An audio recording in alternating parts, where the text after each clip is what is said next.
Երբ Հայաստանի Հանրապետությունում ընտրություններ են,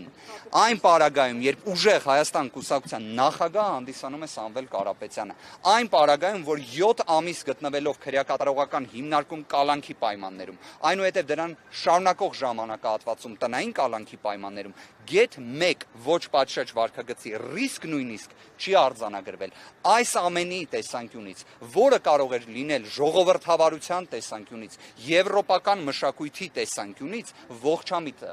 որ Սամվել Կարապետյանը լինի տնային կալանքի պայմաններում։ Դրա պատասխանն էլ կա։ Դա կոչվում է վախ, դա կոչվում է քաղաքական հետապնդում, բայց այդ ամենը հաղթահարելով գնում ենք առաջ։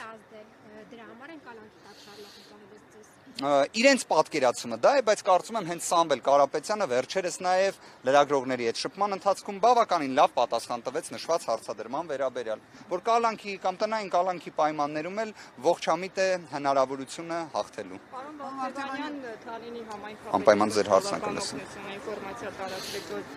սոցիալական հսկայական օգնություն է բաժանել իր համայնքի բնակիչներին այս կամ այն պատրվակով, մինչև այսօր որևէ ձայնագրություն չկա, միայն Դանիել Իոնիսյանն է նշել, որ հանցագործության հնչյուն դիմելու է պատվան մարմիններին, մինչդեռ մենք գիտենք, որ ձեր ուժից այդպիսի ձայնագրությունները ՔՓ-ի հանրայնացրած ձայնագրությունները փորձել են հարուցվել նաև բարեգործություն անողների դեմ։ Ես կարող եմ մի հետաքրքիր հանգամանք նշեմ, քանի որ այդ դիրքորոշումը որոշակի իմաստով իհարկե դռնփակ դատական նիստի ընթացքում է եղել, բայց բոլոր դեպքերում ինքս իմ խոսքը երևի թե կարող եմ հանրային դարձնել։ Դիրքորոշումը հետևյալն էր, որ 2026 թվականի փետրվարի 7-ին հաջորդած ժամանակահատվածը, երբ նախագահի հրամանագիրներ ընդունվեն ընտրությունների վերաբերյալ, չպետք է այդպես կատեգորիկ մեկնաբանվի բարեգործության արգելքի սահմանափակումների տեսանկյունից, բայց ինձ հակադարձել են թե քննիչները, թե դատարանները, առ այն, որ այն պետք է լինի կատեգորիկ։ Հիմա ես իսկապես օրինակ շատ կուզեի Թալինի համայնքի ղեկավարի գործողությունների վերաբերյալ Civic AM-ի մեր գործընկերը իր դիրքորոշումը արտահայտեր։ Օրինակ այդ թվում արդյոք հաղորդում հանցագործության մասին ներկայացնելու են թե ոչ, որովհետև ես հիշում եմ, որ Civic AM-ը այն լրատվամիջոցներից մեկն էր, որ օրինակ Գոհար Ղումաշյանը, երբ հայտարարել էր, որ բարեգործությունները դադարեցնում են Սարգիս Կարապետյան հիմնադրամի տեսանկյունից կրթական ծրագրերին վերաբերող։ Իդեպ այն նույն կրթական ծրագրերին վերաբերող, որը իմ քայլը հիմնադրամը չի դադարեցնում եւ շարունակում է։ Անկախ դա ճիշտ է թե ոչ, ես դրանից զերծ կմնամ։ Բայց արդյոք հիմա նույն վերնագրով, բովանդակությամբ մի նյութ մեր գործընկերները կհրապարակեն, դրանով նպաստելով ընտրությունների պատշաճությանը եւ օրինականությանը։ Իդեպ ես նույնիսկ տեսել եմ, որ 3 նշված պաշտոնատար անձը նույնիսկ պարզ տեքստով ձևակերպել է, որ այո, անում է համապատասխան նպաստների օժանդակության տրամադրումը եւ շարունակելու է դրա իրականացումը։ Բայց բոլոր դեպքերում ես չեմ տեսել ոչ մի ձայնագրություն հակակոռուպցիոն կոմիտեի կողմից, ես չեմ տեսել որևէ մի ձերբակալում, ես չեմ տեսել որևէ մի խիստ տոնայնությամբ մի տեսանյութ։ Պարոն Վարդանյան, դուք փաստաբան եք, շատ լավ գիտեք, որ դրանով պետք է զբաղվեն իրավապահները, եթե հանցակազմ կգտնեն, կզբաղվեն, կտեսնենք։ Բայց Գոհար Ղումաշյանի դեպքում դուք այդ նույն պարիտետը չէիք պահպանում, օրինակ իր վերաբերյալ նման նյութ հրապարակել եք։ Նախքան դա, կներեք, նախքան։ Բոլոր դեպքերում դուք հայտարարում եք, որ ուժեղ եք, վստահ եք, որ հաղթելու եք ամենօրյա ռեժիմով, տեսնում ենք այդ ընտրակաշառքների, այդ շքերթը կարելի է ասել։ Թալինի համայնքի ղեկավարի հետ է, հա, կներեք։ Հայաստանի ներկայացուցիչների մասով եմ ասում, արդյոք Անմեղության կանխավարկածն է հարգելով, վստահ եմ դուք դա եք ուզում ասել։ Դե մեղադրանքի մասին է խոսքը։ Չէ, ես դատախազի գործ։ Չէ, անմեղության կանխավարկածը հարգենք բոլոր մեր գործընկերներին։ Այդ թվում հարգելով, այդ թվում այո բոլորին։ Ամեն դեպքում մտավախություն չունեք, որ չեք հաղթելու այդ պատճառով են այդ գործընթացները տեղի ունենալու։ Գիտեք, անկեղծորեն եմ ասում, ես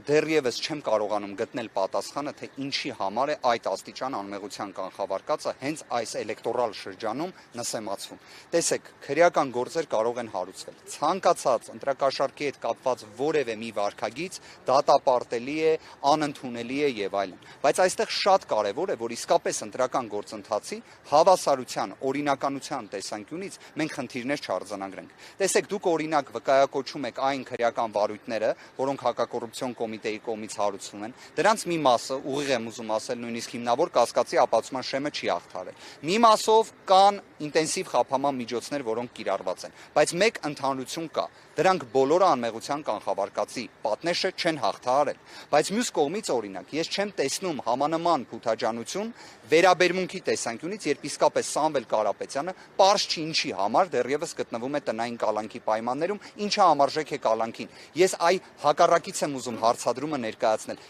Ոնց կարող է սա լինել ողջամիտ Հայաստանի Հանրապետությունում։ Այսինքն 10 ամսից ավելի տևող քրեական վարույթ, պարզ չէ ինչի համար, պարզ չէ ընդհանրապես հանուն ինչի, բացառությամբ նրանից, որ այո կա քաղաքական հետապնդման վճռական կամքը։ Դուք իդեպ դատական նիստին որոշակիորեն ներկա եք նաև եւ կարող եք դուք էլ արձանագրել, որ այդպես էլ մենք դրա պատասխանը չգտանք։ Սա էլ եմ ուզում հատուկ ասել։ Լավ, Հայաստանի Հանրապետությունում մարդասիրությունը պետք է միավորող արժեք լինի, անկախ բոլորի քաղաքական հայացքներից։ Մենք կարող ենք իրար հետ լինել հակադիր բևեռներում, մենք կարող ենք ունենալ տիտանական անհամաձայնություններ, բայց մարդասիրությունը բոլորից միավորող արժեքը չէ պետք է լինի։ Բայց այդ պայմաններում դուք ինչպես կգնահատեք այն որոշումը, որ Սամվել Կարապետյանին նույնիսկ թույլ չեն տալիս այցելել իր հոր գերեզմանին։ 24 ժամով նույնիսկ այդ հնարավորությունը չի ընձեռվում։ Սա արդյոք ողջամիտ է։ Սա արդյոք մարդասիրության արժեքից բխող է։ Լավ, նույն հաջողությամբ ես էլի եմ ասում, կարող են լինել բազմաթիվ խնդիրներ, բայց սա բոլորիս պետք է համախմբող լիներ։ Մենք այս մի հարցում բոլորս միակարծիք պետք է լինենք, բայց Հայաստանի Հանրապետության դատախազությունը առարկում է նման դիմումի դեմ, իսկ դատարանն էլ մերժում է այն։ Իրականում փորձը կա դրա, ես կարող եմ նույնիսկ հիշատակել զարմանալիորեն դատավոր Ֆարխոյան Կարենի որոշումը, որի շրջանակներում, օրինակ, պարոն Ռոստոմյանին տնային կալանքը որպես խափանման միջոց երբ կիրառվել էր, թույլատրվել էր եռաբլուր այցը շաբաթը 1 անգամ։ Այսինքն նման պրակտիկա եւս ունենք, դատական նիստի ընթացքում նաեւ դատական գործեր էին վկայակոչվել դրա վերաբերյալ։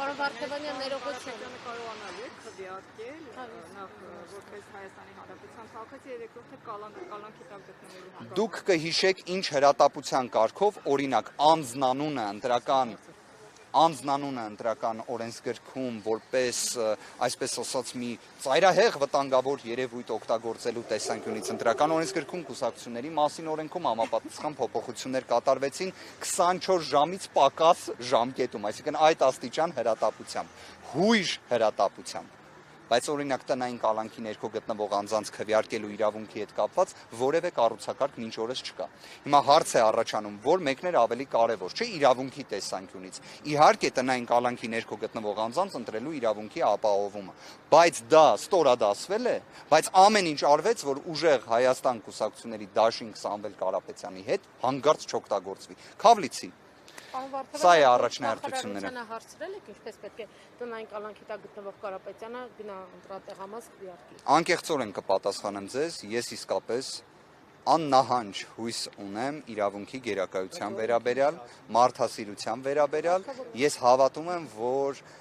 մայիս ամսվա ընթացքում Սամվել Կարապետյանի նկատմամբ կիրառված ակնհայտ ապօրինի տնային կալանքը որպես խափանման միջոց պետք է վերացվի։ Մի հանգամանք նշեմ։ Այսօր արձանագրվեց, որ ուժեղ Հայաստան կուսակցությունների դաշինքը այլևս մասնակցում է ընտրություններին։ Ուժեղ Հայաստան կուսակցության նախագահ Սամվել Կարապետյանն է։